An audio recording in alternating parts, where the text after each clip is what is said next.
Thank you for tuning into another video from JRM Recaps. Spoilers ahead. This is a complicated tale about Leonard Shelby, a man whose capacity to gain new memories is impaired when he is hit in the head facing two individuals who are assaulting his wife in their home late at night. He kills one of the aggressors during the assault, and one of the last things Leonard recollects is his significant other dying. He gives his life to finding and killing the second person.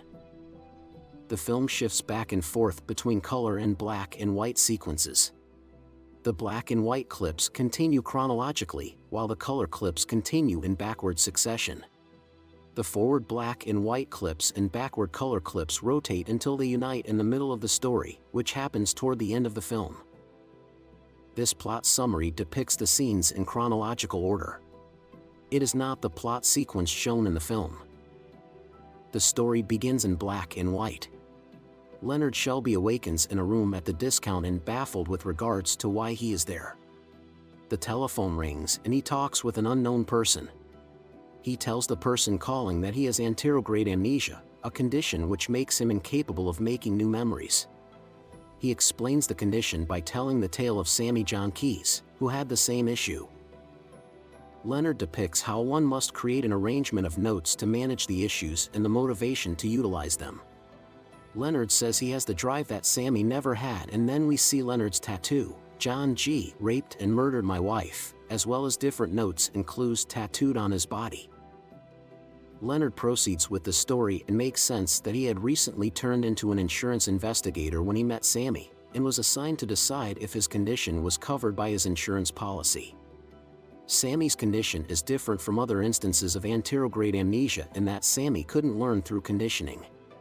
After more testing, Leonard says he came to the conclusion that Sammy's condition was psychological, and the claim was denied due to the fact that Sammy was not covered for mental illness. Leonard makes sense of how Mrs. John Keys met confidentially with him. In attempting to calm her, Leonard told her that Sammy ought to have the ability to make new memories. She tested Sammy's memory over and over again by asking for him to give her more insulin shots.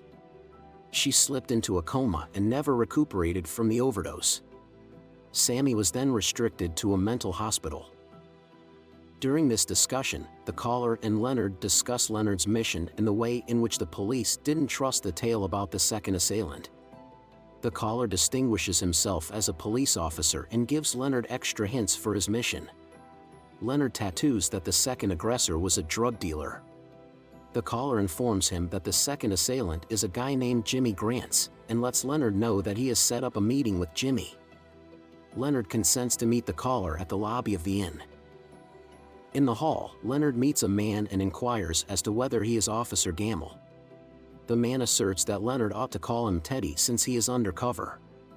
Teddy gives Leonard directions to the location of the meeting, and Leonard goes to meet Jimmy at a deserted structure beyond town. At the point when Jimmy Grants shows up, he realizes Leonard is the man with the memory condition, commands to understand why Leonard is there, and inquires where Teddy is. Leonard threatens Jimmy with a tire iron and instructs him to remove his clothes.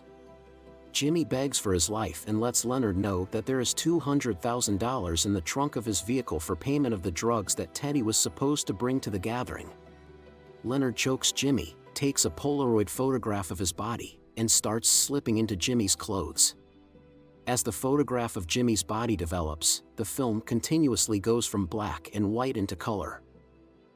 The rest of the story is in color, yet the film now continues in backwards order.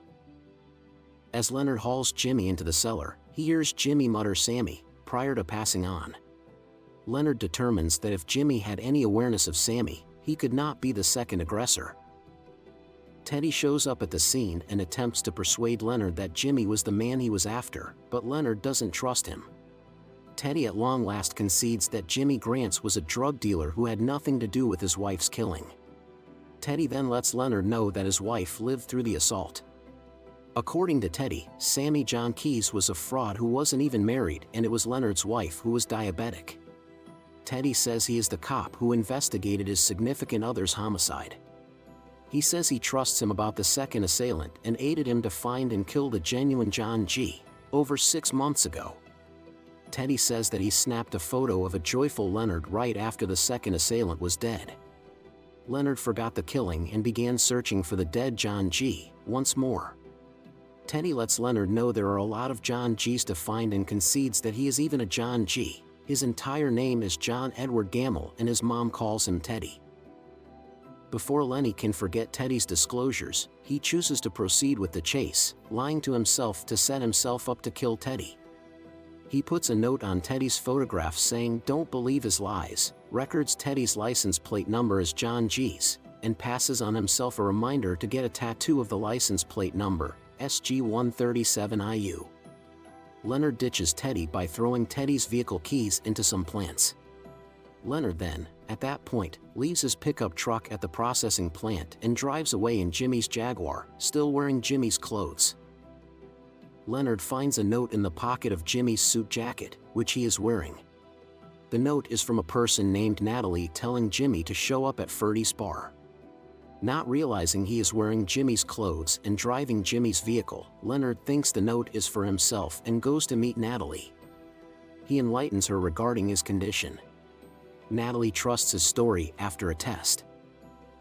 Natalie brings Leonard back to her home and lets him know he can remain with her. Leonard describes what he recalls of the assault. He says he woke up to sounds, grabbed a weapon, and found his significant other being strangled. Leonard shot one trespasser, yet a second man clubbed him with a sap and crushed his head into a mirror. He goes on to make sense that the police didn't completely accept that there was a second assailant. Leonard lets Natalie know that the second assailant was too intelligent and left the scene to seem as though there was just a single trespasser. Natalie fools Leonard into going after a man named Dodd, who she says has been harassing her for the cash from Jimmy's earlier drug deals. Leonard sets off to search for Dodd. Teddy is waiting for him as he exits Natalie's home. Teddy attempts to caution Leonard about Natalie, yet after seeing the "Don't believe his lies" note on Teddy's picture, Leonard doesn't trust him. Leonard concludes he should not remain with Natalie and accepts Teddy's guidance to go to the discount inn. Leonard goes to the discount inn. Though Leonard has proactively paid for a room, Bert at the front desk exploits his condition by renting him a second room. Leonard calls an escort service. At the point when the escort shows up, Leonard clarifies for her that he needs just to recreate going to sleep the night of the assault. Subsequent to falling asleep, the escort wakes him up. He requests that the escort leave. He then, at that point, takes personal items belonging to his better half to a reservoir and lights them on fire. In the morning, Leonard leaves the reservoir and is noticed by Dodd.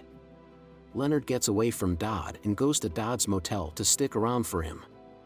At the point when Dodd gets back to his motel room, Leonard pummels him and ties him up. Leonard calls Teddy for assistance in dealing with Dodd. Teddy comes to Dodd's motel room. Leonard and Teddy persuade Dodd to take off and leave town. Returning the blessing of getting rid of Dodd, Leonard stays the night at Natalie's. In the morning she agrees to follow the license plate number tattooed on Leonard's leg. Soon thereafter, Natalie gives him the info along with directions to a neglected spot beyond town where a guy she knew used to do bigger deals. Leonard returns it to his motel room. At the motel, Leonard assembles the clues and infers that Teddy is John Edward Gamble and has to be the second assailant. He phones Teddy and they go to a similar deserted building where Jimmy Grants was killed a couple of days earlier. Leonard shoots Teddy in the head. Thank you for watching our recap. If you enjoyed this video, please be sure to hit the thumbs up button and subscribe for future videos.